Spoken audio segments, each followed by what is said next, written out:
I committed myself to do a joke today. So I've got to do the joke.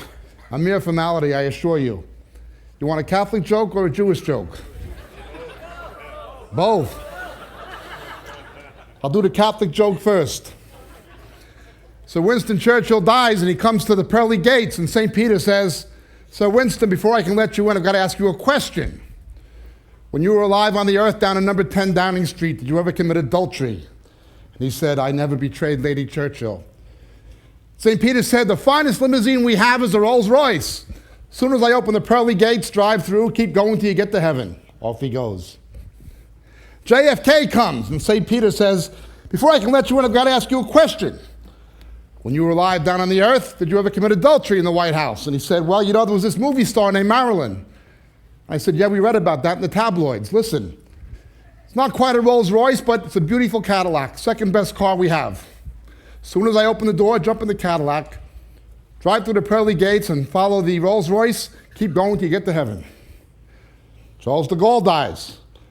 St. Peter says, "Charles de Gaulle, before I can let you in, I've got to ask you this question. When you were alive on the earth in the Élysée Palace, did you ever commit adultery?"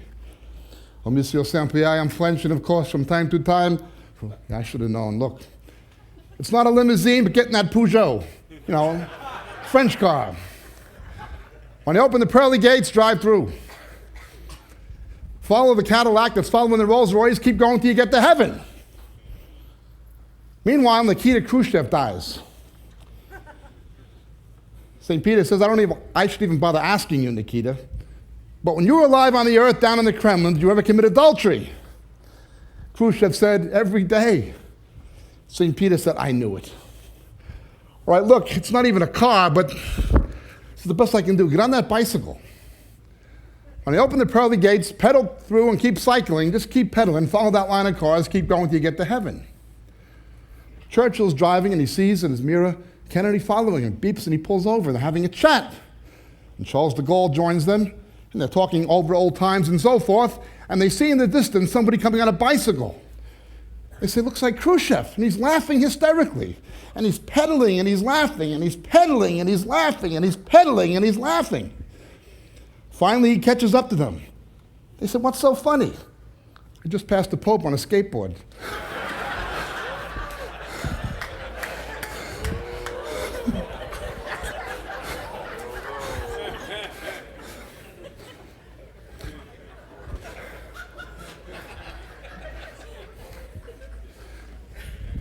You know about the priest and the rabbi who lived next door to each other in Brooklyn?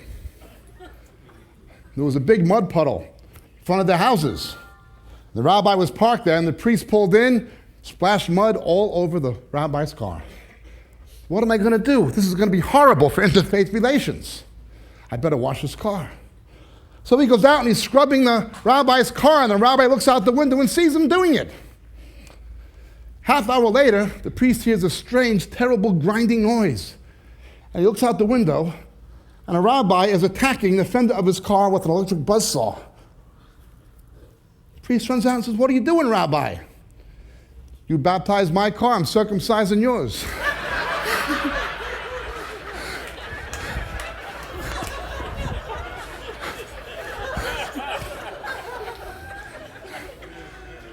That's enough of that. Turn with me, please, to the book of Daniel, chapter 2.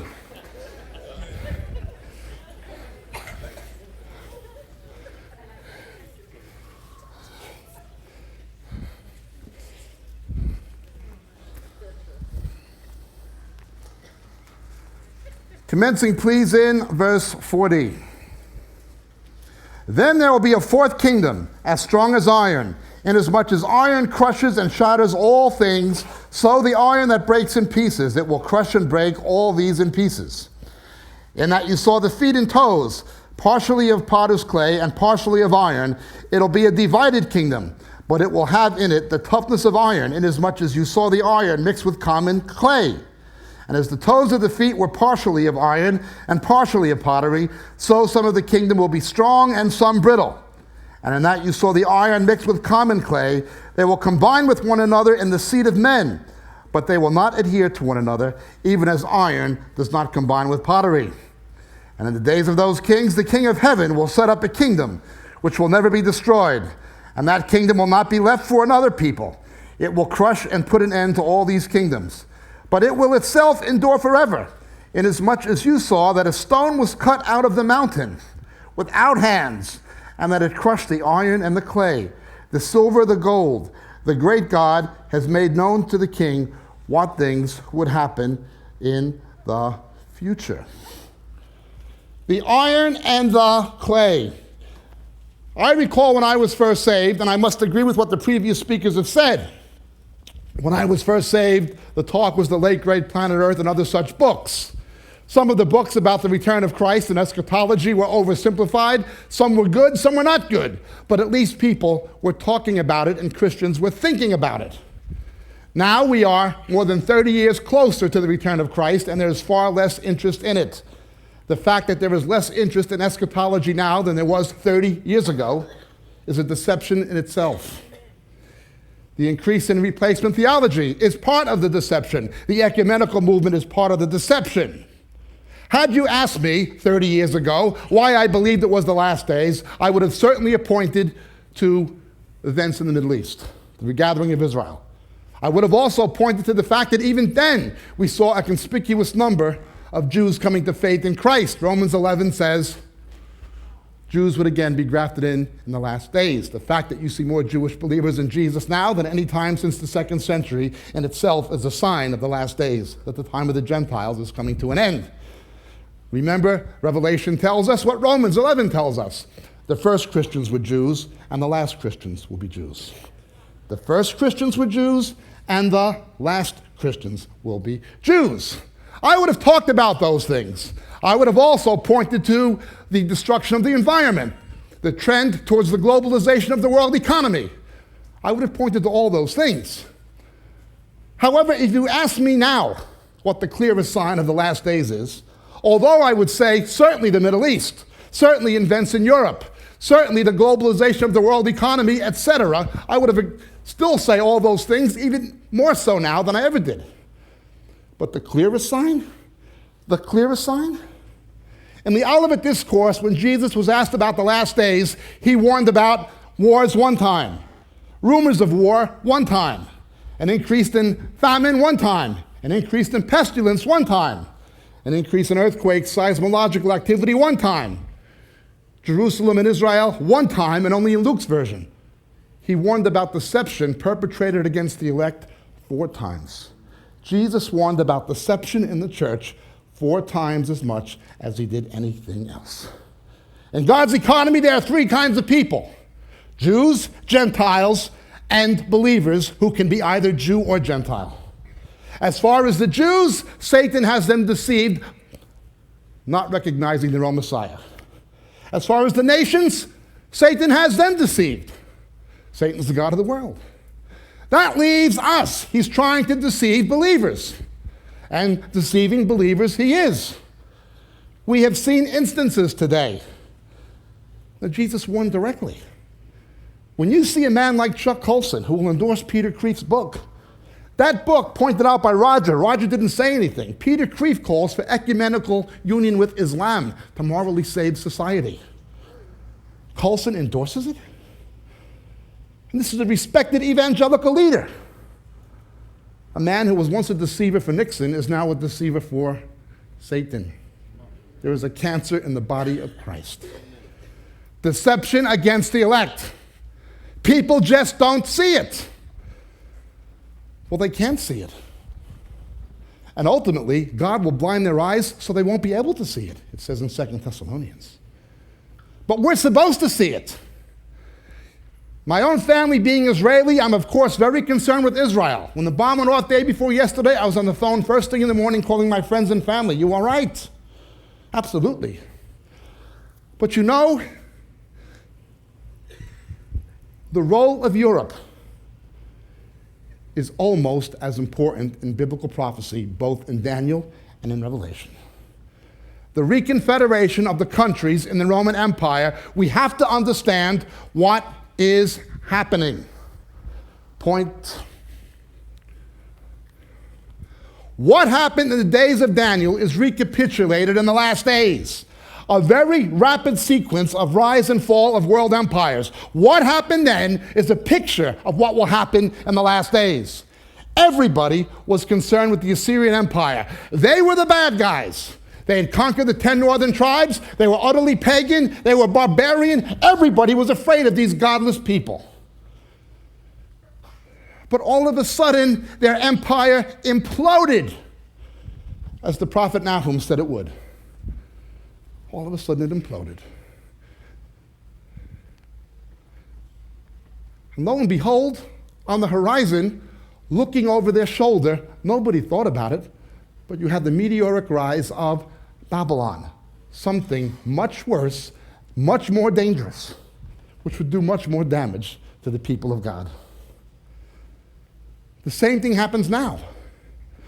When the Iron Curtain came down, people naively thought, now we have a chance for a new world order towards peace. When I was a little boy in New York during the Cuban Missile Crisis, Nikita Khrushchev came to New York to the UN, took off his shoe and began pounding on the podium, "We will bury you." He had a fondness for vodka. In a matter of months, Brezhnev Suslov deposed him. "We can't have a nut with his finger on the button," said the Soviet Politburo. Read the book, The Final Days, about Nixon during the Watergate scandal when he calls the Stage 3 alert against the Soviets during the Yom Kippur War. He was stoned on alcohol and tranquilizers. Haig and Kissinger were trying to keep this deranged nut pushing the world to the brink of the abyss to save his neck politically. Nixon went. We can't have crazy people with his finger on the button. The Islamic mind doesn't think that way.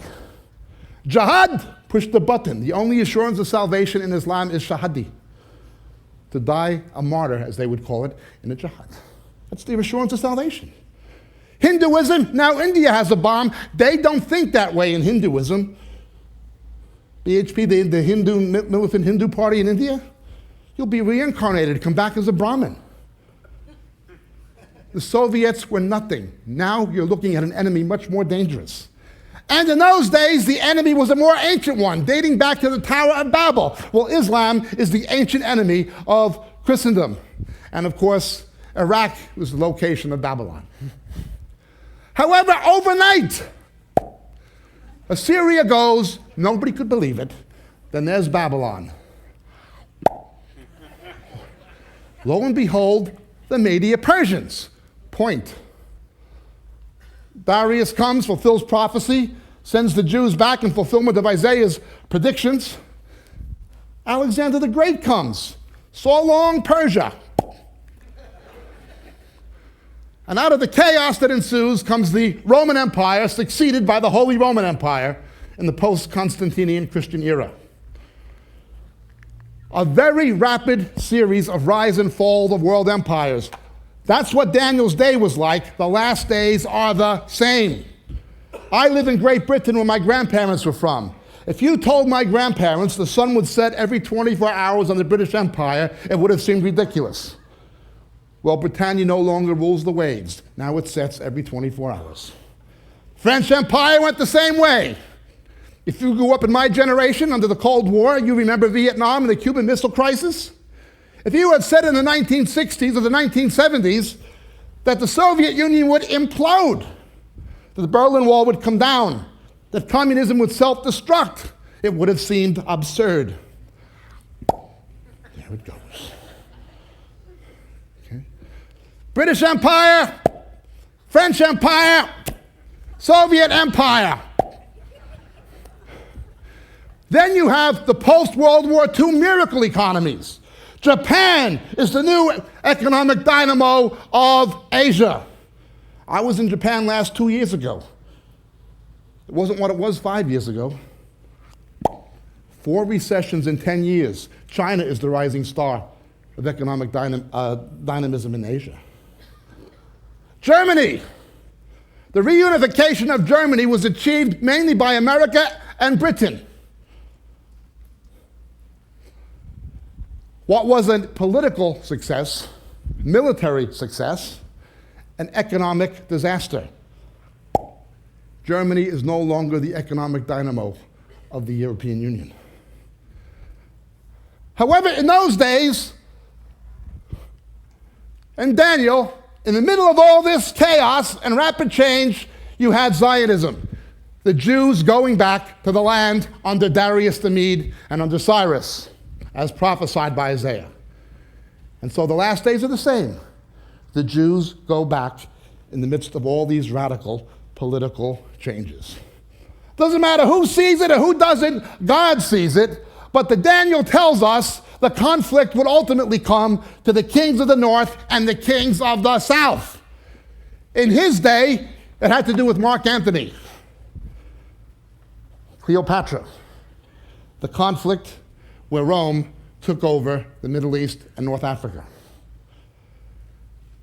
Even before the Iron Curtain came down, it was obvious that the future conflict in the world would not be an east-west scenario between the capitalist world and the communist world, but between the north and south, the developed world and the developing world, and more importantly, the ancient enemy, Islam, and the developed world. The war in the Falklands was the first North-South war. The war in the Gulf was the second. Now we've had the third. These countries in the third world, if they default on their debt, you have a banking crisis in Europe, America, and Japan. They are, by and large, mineral rich, but capital and technology poor. The countries in the Northern Hemisphere are technology rich, capital rich, but resource poor, apart from America and a few other exceptions. The conflict will be between the North and South. And of course, someone came out of the Roman Empire. When you see people complaining about Israel going into Jenin, I live in England. You wouldn't believe the anti-Semitism and the media bias. I tell people, forget about Israel going into Jenin. It is only a matter of time before the British Army goes into Bradford and Birmingham, to the Islamic communities, to stop the riots in the West. After September 11, for 1 year, the Bush administration continued the express visa program, importing Saudi Arabians easily into America with no proper security clearance. If what was done after September 11th had been what was done after the battleship Maine sunk in Havana Harbor in the Spanish-American War, war would have been declared on Saudi Arabia the next day. Mexican border is permeable. Even a Hispanic can't always tell the difference between an Arab and a Hispanic. But no. Forget about deportation of immigrants from Islamic countries. I'm not talking about Americans. I'm talking about people with green cards and student visas. Bush won't do anything. Won't do anything.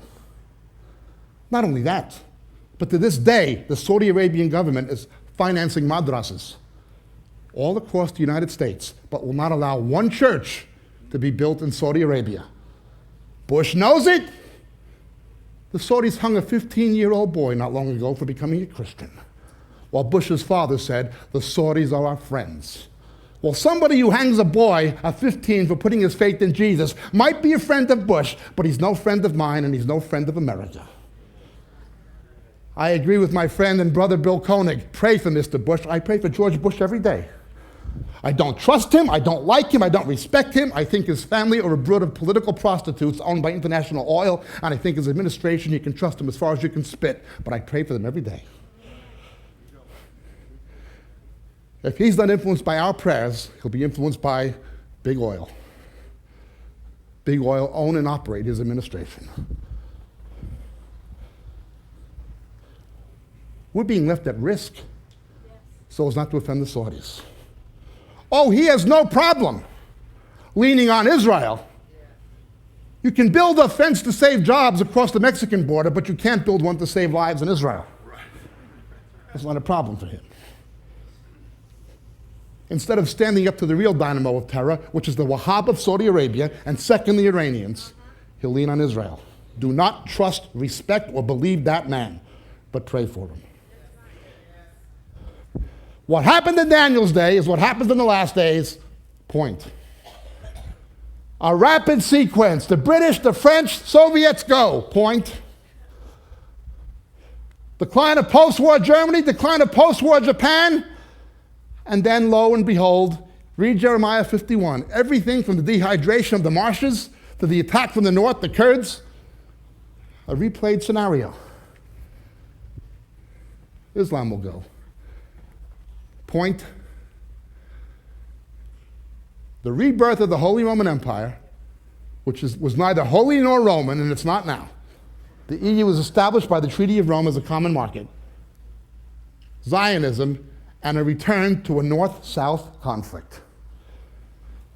Islam has a long memory. They interpret what's happening now in light of the Crusades, in light of the Saracen invasions.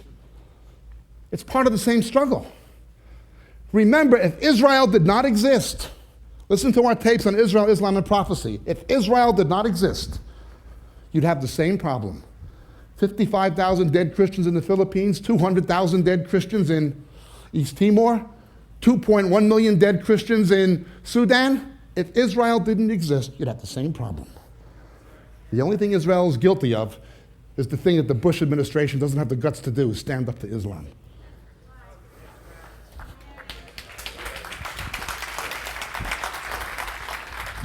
Do not believe these naive Christians who are telling you the Republican Party is our party, is a Christian. Sandra Day O'Connor cites European precedent about the sodomy law in Texas. Did you see the Republicans on the warpath about taking the Ten Commandments out of the court? It's all politics. They manipulate naive evangelicals to thinking they're conservatives. At most, they're a lesser of evils, and sometimes I'm not even sure about that. Point. Let's see what's happening. Christum contra mundum.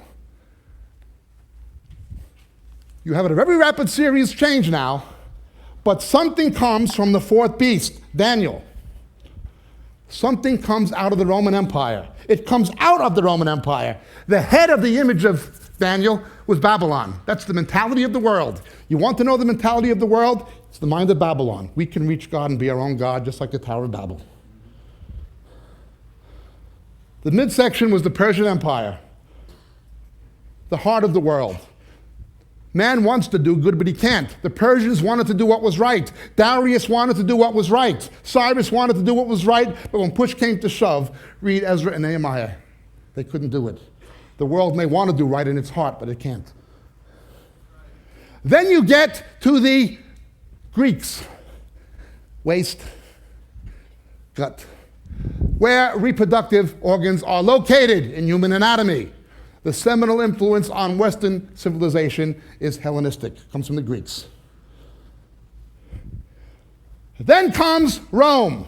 Strongest muscles, biggest bones in the body. You can balance a Volkswagen on an adult male femur. Musculature in the legs, strongest in the human body. Nothing could compare with Rome. What comes out of Rome is a mixture of iron and clay. Now, there were people speculating years ago, oh, there's 9 countries in the European Union, the EEC as it was called then. When one more joins, that'll be it. There are varying interpretations of this. Some people say it's 10 world trade blocks. The world is being broken up into trade blocks. Okay, you've got ASEAN, and you've got the EU, you've got NAFTA, and so forth. However we interpret it, let's understand this. It must come from what had been Greco-Roman civilization. Look at North and South America. You have mainly European Americans and Hispanic Americans. Our languages spoken in North America and Canada, the States, Portuguese, French, English, Spanish. We come from that. However, we're looking at Europe, the EU. The countries that were in the Roman Empire reconfederating into a non-democratic Europe. Notice initially, the clay is not pottery. Daniel tells us it is just raw clay. But raw clay and iron will not bond. They do not adhere to one another, so it becomes pottery. They try to sculpture it to make it stick.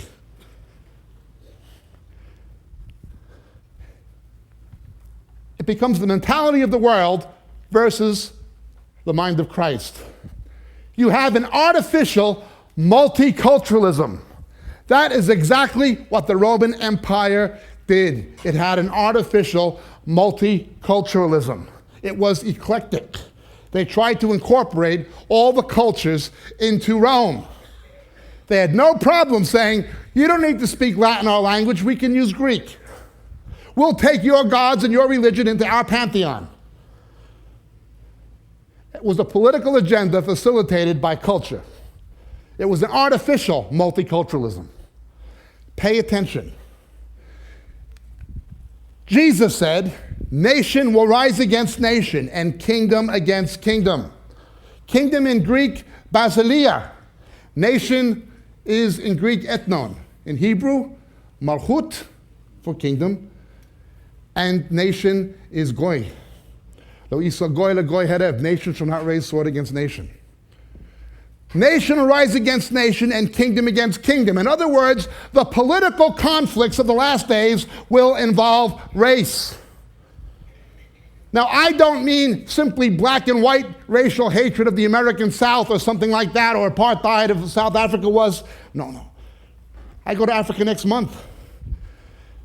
The hatred you'd see in Rwanda between Hutus and Tutsis, or in South Africa, the hatred you would see between Zulus and Khorzas. Yugoslavia, the hatred you'd seen between Serbs and Croats, both white. If it wasn't skin color, it'd be something else. Racial tensions increase. Iron and clay do not adhere except in here, in the body of Christ. Here, it doesn't matter what you're born, it only matters if you're born again. The wall of partition is broken down. The only formula for unity is unity in Christ, because to us it doesn't matter what you're born, it only matters if you're born again. Iron and clay cannot adhere except in here. But the mentality of Babylon is build the tower. They have to try to make different peoples and cultures congeal the way Rome did. And they will go about it the same way pagan Rome tried it. Pagan Rome, sexual pluralism. Homosexuality and bisexuality were culturally endemic. They were normative expressions of sexuality. Today in San Francisco, California, they teach kids in the public schools that taxpayers pay for to read books. Danny's Two Daddies, Maria's Two Mummies, 6 and 7 years old. If anybody doesn't believe in Christian schools, they don't have their head examined.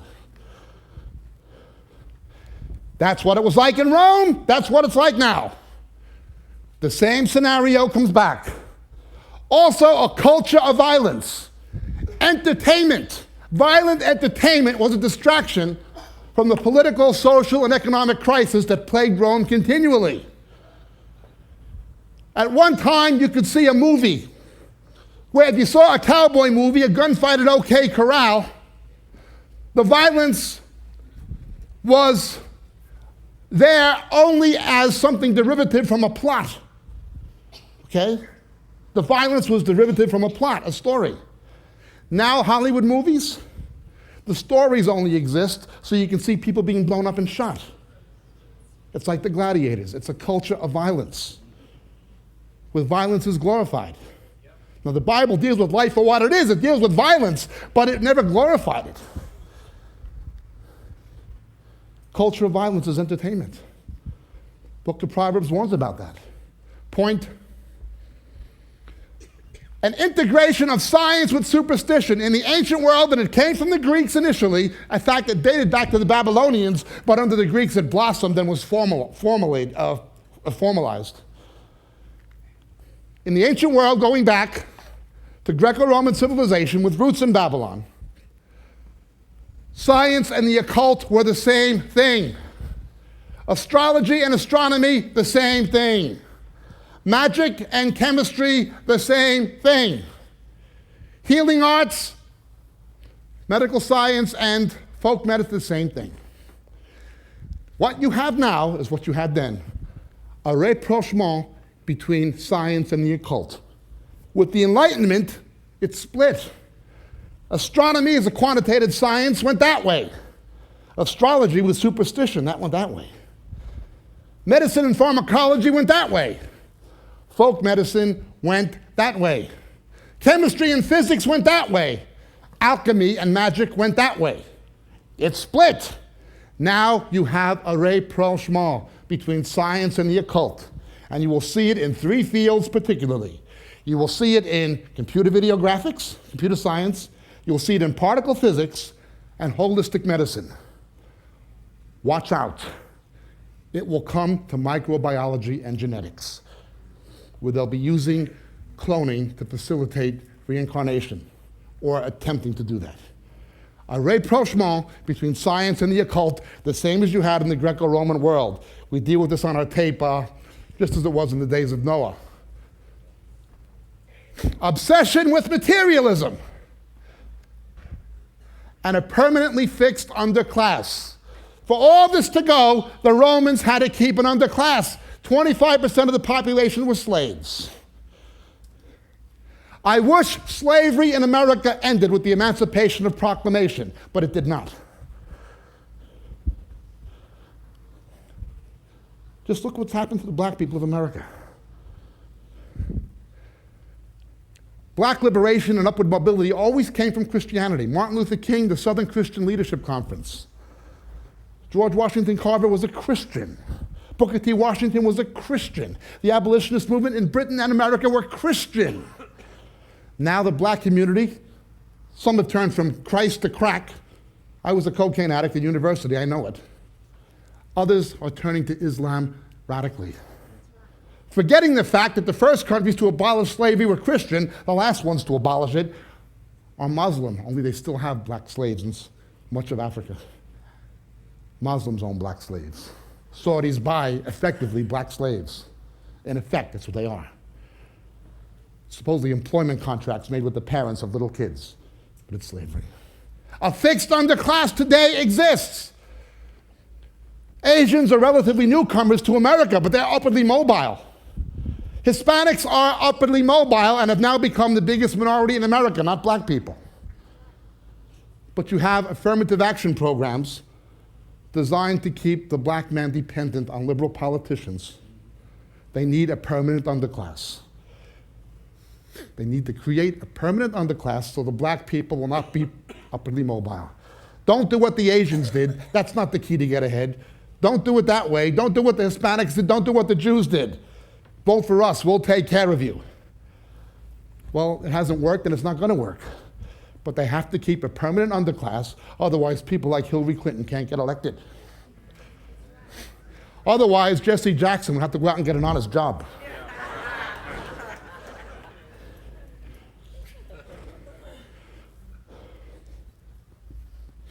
Europe is the same. A designed integration. They have to push an intermarriage agenda. It won't work in the seed of men. In Christ, there's neither Jew or Gentile. Always remember, iron and clay will not adhere except in here. Point. But they have to try to make it happen. Let's see how they will try to make it happen. The way Europe will try to make it happen, and the way America is imitating, is the same way pagan Rome did it when they made Pax Romana, the peace of Rome. At different times in history, you had one predominant power who brought a relative peace and stability. In the age of empire, it was Pax Britannica. In the 20th century into the 21st century, Pax Americana, but the first was Pax Romana of the New Testament era. Pax Romana, the peace of Rome. How can we build this union that will create a relative peace, a relative stability, and a relative prosperity?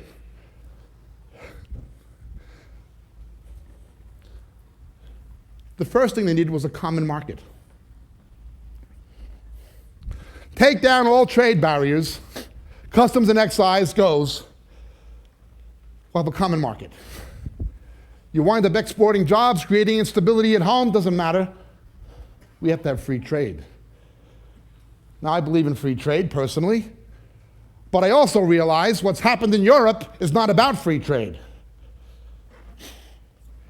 It's about the has-been complex. Can we go ahead, please? I'll come back to this one. Next one. Next one. Next one. Next one. Next one. Next one. East goes west, west goes east.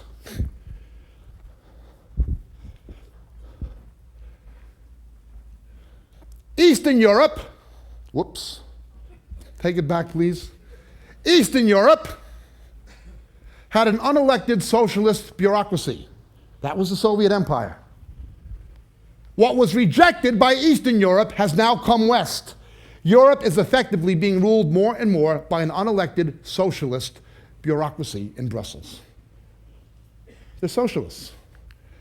Led by such figures as someone mentioned, Javier Solano of Spain. An unelected socialist bureaucracy. Rejected by Eastern Europe, now being embraced by Western Europe. Eastern Europe rejected multinational federalism. It rejected multinational federalism. The federal states of Eastern Europe, the Soviet Union, Yugoslavia, Czechoslovakia, all broke up, sometimes in bloody conflict. What was rejected by Eastern Europe, Western Europe is now embracing. A United States of Europe, trying to make the iron stick to the clay. And the abject ideology, the bankrupt ideology, is made sacrosanct. If you don't agree with this, you don't believe in brotherhood and unity. And they even say, if you don't believe in a federal Europe, you're not a true Christian. That's what they're saying now. It goes hand in hand with the ecumenical agenda. East has gone west, west goes east. Now, you did have one federal state in Western Europe. That was Britain. But it's also breaking up in Britain. Now, Scotland, Northern Ireland, and Wales have their own parliaments. We'll come back to that in a moment. Should we go back, please, to where we were? Pax Romana, a common market. Second, a common currency, the euro. There is not a lot of difference in market value between the euro and the US dollar. The Fed and the Bush administration has let the dollar weaken greatly. It hasn't really helped exports all that much, except the export of American jobs abroad, but that's what they've done. Once the euro and the US dollar achieve parity, or achieve parity by international agreement, you will effectively have a one world currency. The British pound, the Swiss franc, Japanese yen won't matter. If 1 US dollar equals 1 euro, you'll have a one world currency. Everything else will have to follow suit. There's already IMUs, international monetary units, used to denominate certain kinds of instruments by the World Bank and by the IMF. A common infrastructural standard. No more British standards or French standards. That plug and what you put into the wall in that outlet, you have to have the same one in Italy that you can use in Britain. And the one you use in Britain has to fit also in Denmark. We have to integrate the infrastructure. That is exactly what Rome did with their roads, their postal network, their postal rates. You need an integrated common infrastructure. Again, they're trying to imitate the United States, they think, but they're really imitating Rome. You need a lingua franca. Why do they need Britain in Europe? First of all, because Germany's bankrupt and they need the British economy. It's the most healthy left in Europe. But they need the English language. I've spoken English in Badening, China, not Shanghai and Beijing, I mean out in the middle of nowhere. I was crossing a bridge on the Zambezi River in the middle of Black Africa. Nobody but me and the crocodiles. I see a little kid, a little black kid, just me, him, and the baboons. And the kid asked me, where are you from in English? And I said, England. And he begins telling me the name of all the Manchester United soccer players in England. It's out in the middle of nowhere. Out in the middle of nowhere. Why do you think it is that people in Britain, Australia, and America don't speak foreign languages too often? And my family is an exception. We do, but most families don't. Why? Everybody had to learn our language. English-speaking people have dominated the world economically and politically for 300 years. The lingua franca. Then it was Greek, now it is English. Point. Pax Romana was achieved by pseudo-democracy and subsidiarity. Subsidiarity, you can make local decisions, but the Parliament of Europe is merely a consultative body. It has no real congressional or parliamentary power. That is exactly what happened to the Senate of Rome, a pseudo-democratic institution. The real decisions in Europe are made on back of closed doors by unelected bureaucrats nobody voted for and can't remove, similar to the US Supreme Court.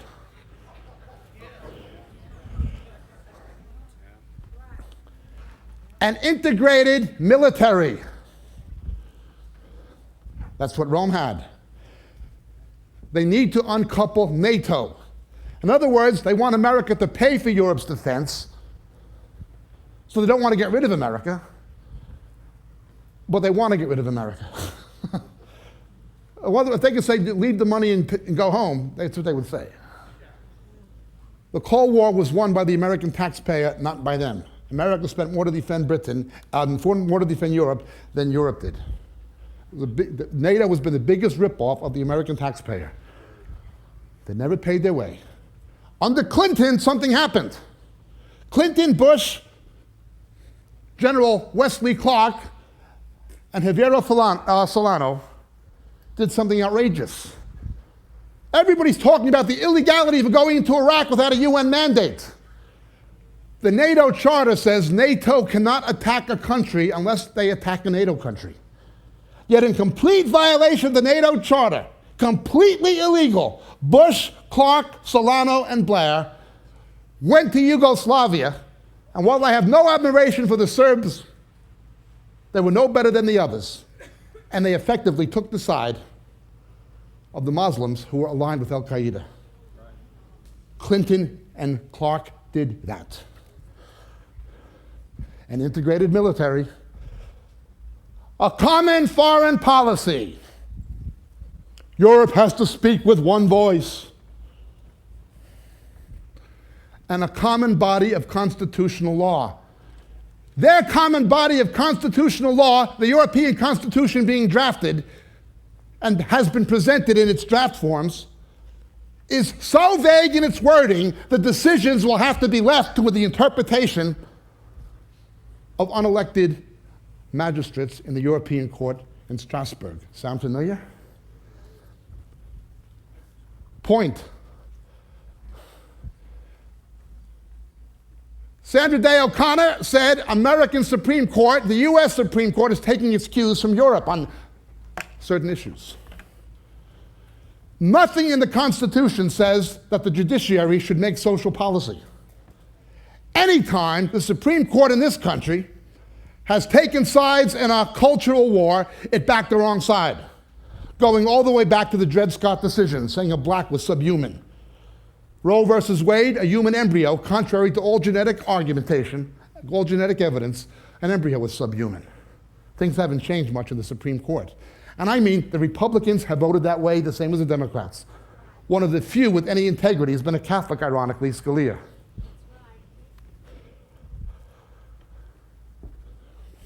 And so the courts will decide.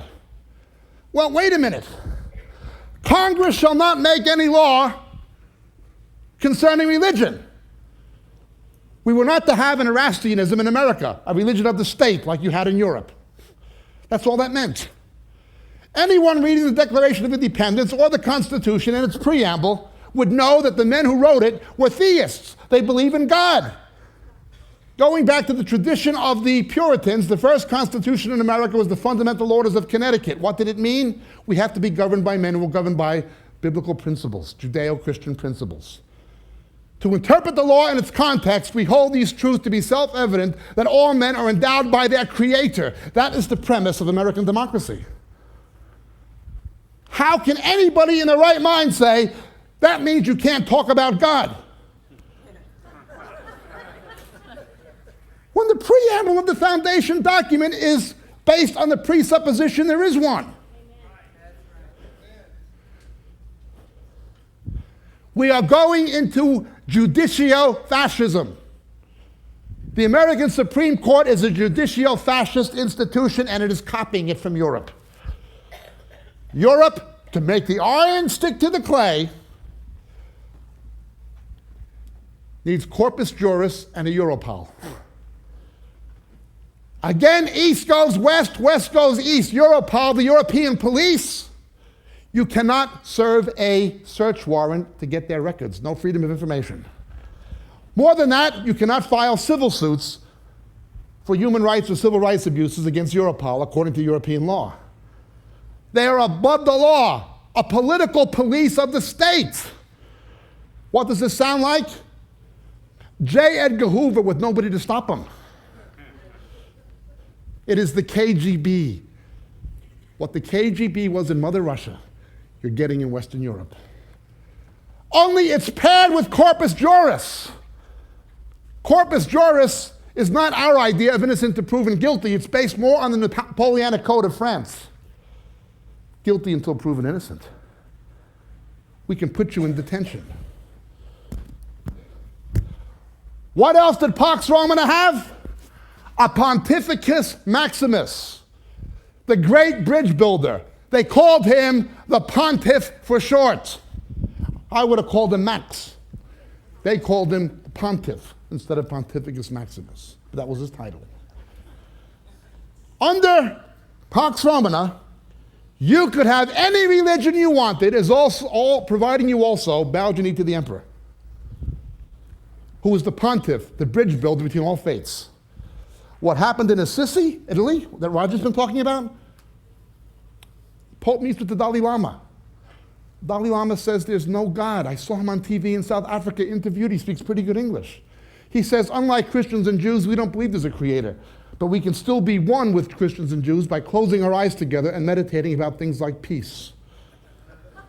Although he says there's no God, he allows himself to be worshipped as a reincarnation of the Buddha. A man worshipped as God, that is Antichrist. And the Pope calls him a great leader, and Coulson sings the praises of the Pope. You get in bed with the Pope, he's in bed with the Dalai Lama. They're both in bed with the Antichrist because they're both Antichrist. Where does it end? Pax Romana. We need a unity of religions. That was the Roman pantheon.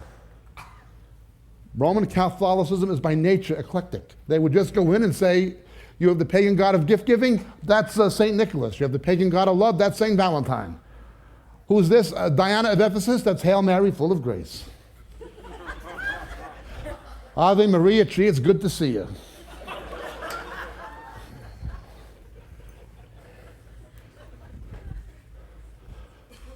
They need a cultural pluralism. But ultimately, they will need to facilitate that cultural pluralism a Caesar, and they will get one. Because they must make the iron adhere to the clay. Let me explain why. Point. In Europe, you have the has-been complex. The has-been complex. France knows the language of the new economy is English on the internet. The second language of the internet is Chinese. A generation ago, you could have spoke France in most of Africa. Now everybody wants to know English. They have an inferiority complex. They know the Anglo-American Axis won World War I, they know the Anglo-American Alliance won World War II, and they know the Anglo-American Alliance won the Cold War and went to the moon and dominate the new economy in biogenetic engineering and information technology. There a has-been. Germany was the cultural capital of Europe. It is a has-been. There has-beens. So the philosophy of Europe is this. If all the has-beens get together and pool our resources, we can be a somebody again. Britain was the exception. Britain, because of its special relationship with the United States, still had power and influence. Although it was playing second fiddle to its American cousin, at least it was still in the orchestra. Look at Iraq. The French don't like it. If we go into Iraq, France will complain. Who cares? Germany doesn't like it. Who cares? What did the British think? Why? Iron does not stick to clay, but iron sticks to iron. Australia, America, Britain, don't think of NATO. The real cornerstone of international military alliance is the National Security Administration in Fort Meade, Maryland, aligned with British GCHQ, satellite intelligence gathering. That is much more important than NATO. You don't hear it talked about much, but it's much more important. Much more. America can survive without NATO. It cannot survive without GCHQ. It cannot survive without Pine Bluffs, Australia, or Cheltenham, England, or Menwith Hill, England, and vice versa. In Britain, you have New Labour and Old Labour. Old Labour are the old socialists. Blair is the New Labour. Why would Blair go against the Old Labour and against much of the public opinion of Britain and against the Islamic population of Britain and go in with Bush? It doesn't matter if it's a liberal or a Labour or conservative. Iron adheres to iron. Just think of the Falklands War, a huge Hispanic population in the United States. Except for Chile, every country in Latin America was pro-Argentinian. Big Hispanic vote in America. Why did America offend its neighbors and even alienate some of its own Hispanic population to back Britain? Iron sticks to iron. You can't change it. Countries that have always been antagonistic always will be. And countries that have always been friends will always tend towards that. It's anthropology? No, it's scripture. It's more than anthropology. But they have to make the iron and clay stick together. So how will they try to do it? How are they trying? Well, what are the obstacles? The first is biblical Protestantism. I live in England. Celts and Anglo-Saxons have never gotten along. They don't even like each other. You see the rivalries at the football games, soccer games, rugby matches. They don't even like each other. But the reason Northern Ireland, Scotland, Wales, and England lined up was a common fear of the Pope. The reason Bonnie Prince Charles was defeated in the Battle of Culloden by the English is because the Scottish Presbyterians fought with the English against the Highlanders of Scotland because they didn't want a Catholic king. Biblical Protestantism was what made the United Kingdom united. Now that Europe is post-Christian, neo-pagan, now that Britain has lost sight of its biblical heritage, the United Kingdom is fragmenting. America is going the same way. The trends that happened in Britain 25 years ago are coming here now. Post-Christian, neo-pagan. Point. Nationalism. Well, we can deal with Protestantism with the ecumenical movement and with theological liberalism. But the next obstacle to a federal Europe is nationalism. We'll deal with this by subsidiarity, ecumenism, and a historical appeal to the Holy Roman legacy, plus a system of regionalization where your regional government will determine more what happens to you than the national government. It's a designed integration to try to make the iron and clay stick together, but it won't work. Pope John Paul II has stated he wants to see one Europe from the Urals to the Atlantic with one church. The nation state was born in the aftermath of the Reformation. And the Reformation was born out of the aftermath of the nation state. They both came when feudalism was replaced by capitalism, at the embryo of the Industrial Revolution that followed the Renaissance, when the printing press was invented and so forth. Before that, it was the Holy Roman Empire. The Pope could always stop the spread of the gospel then. He could persecute the Waldensians in Europe or the Bohemian brethren in Eastern Europe, or he could persecute the lowlords in Britain. He could always stop the evangelical Christians. But once the nation state was born, people said, I'm Scottish, I'm French, I'm German. The Pope no longer had the centralized control. Hence the Vatican wants what it once had before the Reformation. People like Luther and Zwingli, they only lived to tell about things that other people tried previously and were killed for. There were people like Johannes Hus, 100 years before Luther, and Wycliffe in England, hundreds of years before Luther, were trying to get back to the Bible, but the Pope could always stop it. Once the nation state was born, he couldn't, hence the nation state will go. Rome has its own reason for wanting, back please, Rome has its own reason for wanting a federal Europe. But a federal Europe has its own reason for wanting the ecumenical movement.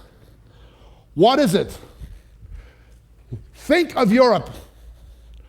What does somebody in Ireland, somebody in Spain, somebody in Poland, and somebody in Austria have in common? It's certainly not cuisine. It's certainly not language. It's certainly not culture. What is the only thing somebody in Ireland, somebody in Poland, somebody in Austria, and somebody in Spain has in common? In nomine Patri cum Filio cum Spiritus Sancto. That's it. You understand? It's a political agenda. They need the ecumenical Europe to reintegrate Europe. It serves the interest of the Vatican to extend its tentacles theocratically, and it serves the interest of the Europeans, Euro-federalists, to abolish the nation state in its present form. Next obstacle was Fortress Britannia. Britain always opposed it. Other people tried to, could we put that back please? Other people tried to federalize Europe. Napoleon tried to resurrect the Roman Empire. He was opposed by Britain. Mussolini tried to resurrect the Roman Empire. He was opposed by Britain. We've got to stop Britain. Protestant Britain has always been the obstacle. So now, there has to be an abolition or diminution of the monarchy. In better times, I might be a Republican, but the monarchy is a symbol of British sovereignty. Next is proportionate representation. An electoral system that's a disaster for any country that has it, including Israel and including Germany.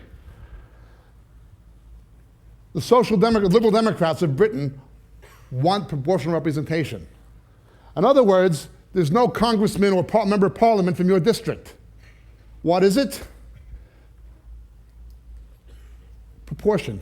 You get 26% of the votes, you get 26% of the seats. They call it the politics of consensus. In other words, decisions on how the country is run is made by politicians in back of closed doors. You want my 5 seats or my 16 seats in the parliament? You give me this, this, this, and this. They call it the politics of consensus. It effectively abolishes democracy in the sense of a popular mandate from the electorate. It doesn't work in Germany. It's made a mess of Israel. And that's what they want in Britain and in Europe. Then they must destroy the special relationship with the USA. That is how Britain continued to have power and influence in the post-war era. They're saying for Britain to be great again, it has to leave America and its Commonwealth and come in full communion with Europe, with the other has-beens. A breakup of the Union facilitated by a post-Christian culture and resurgent tribalism. And again, you see the tribalism in the soccer games like you wouldn't believe. Point. Objection to forfeiture of democratic rights. How are we going to stop people from agreeing to give up their rights? The same reason when you go to the airport in Phoenix, you have to take your shoes off and show up an hour and a half early than you used to. We can't offend the Muslims anymore. Now, the common sense thing would be to security profile Muslims the way El Al does. But of course, Bush won't do that. In fact, photographic ID, they don't even want to take their bikur off for a photograph. It's because of them. We have a terror threat, but no, you can't have my photograph. This is against my religion. I have a right to. That's what they're saying now. Yeah. I know what I would do.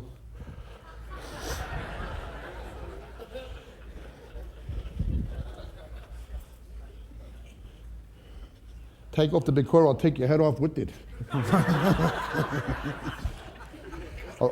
I'll do in my country what you do to Christians in yours. You like that? That's right. That's right.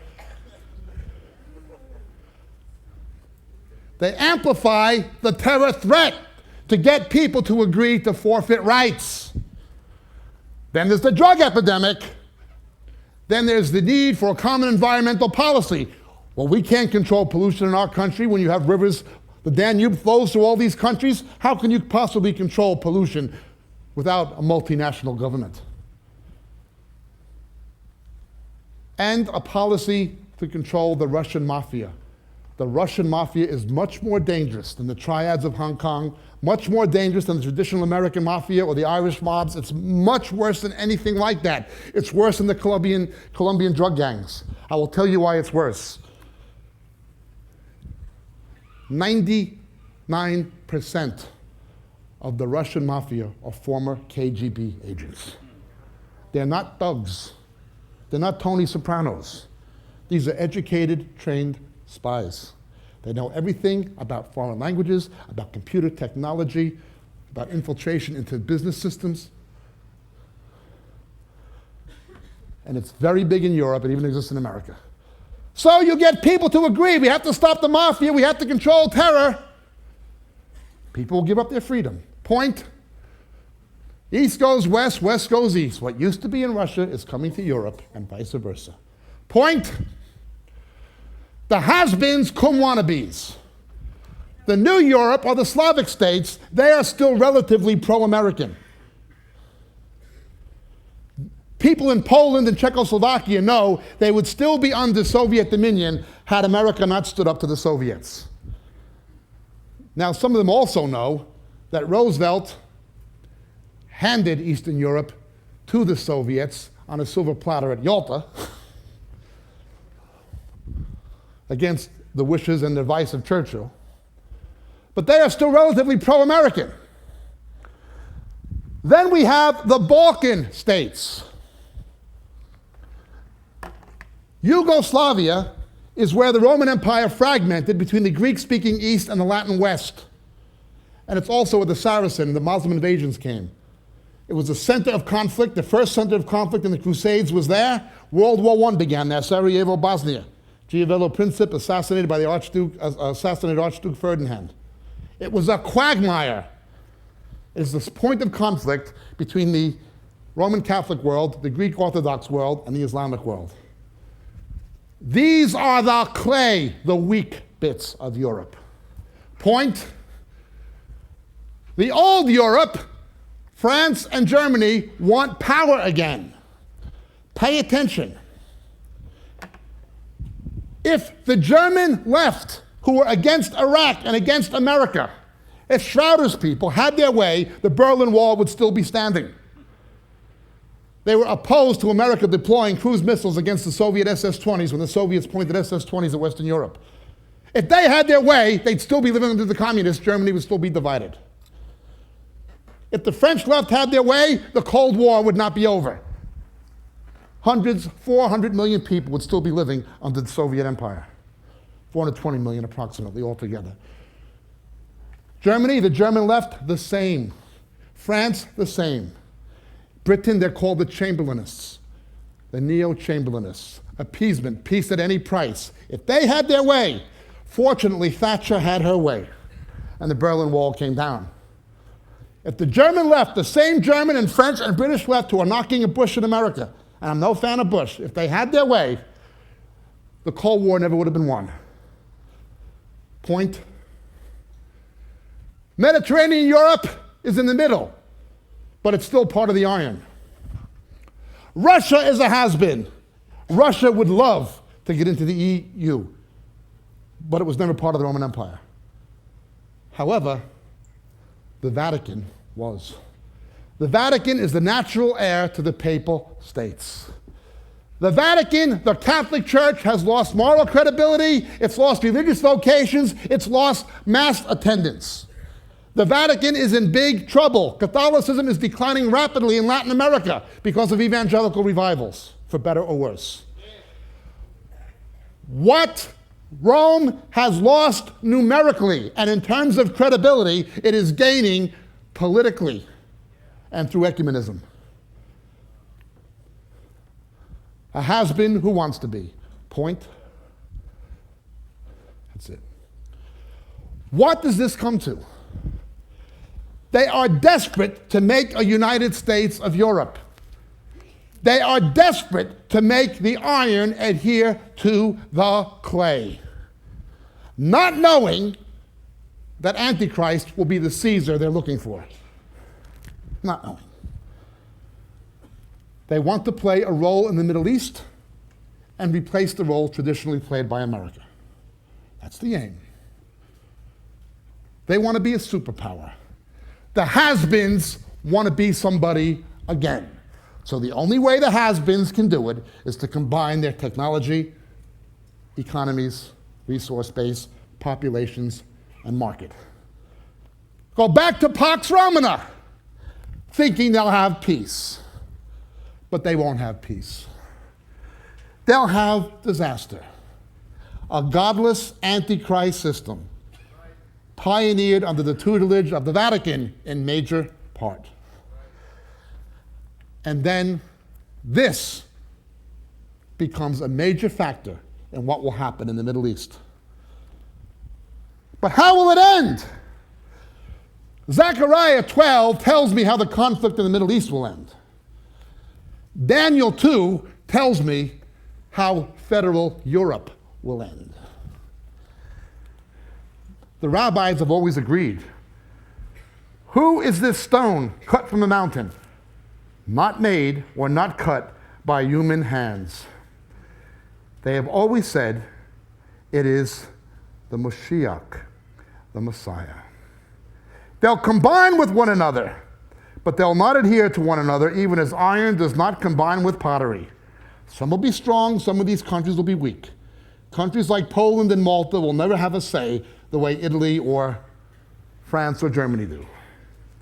But in the days of those kings, the God of heaven will set up a kingdom which will never be destroyed. And that kingdom will not be left for another people. It will crush and put an end to all these kingdoms, but itself will endure forever. Inasmuch as you saw a stone was cut out of the mountain without hands, and that it crushed the iron and the bronze, the clay and the silver and the gold, the great God has made known to the king what will take place in the future. Notice where that stone, cut without human hands, strikes. It strikes the iron and the clay. And then all the world empires collapse with it. Yes, I know what the EU is coming to. Satan has his role, Antichrist. God has his role, the return of Christ. The European Union is doomed.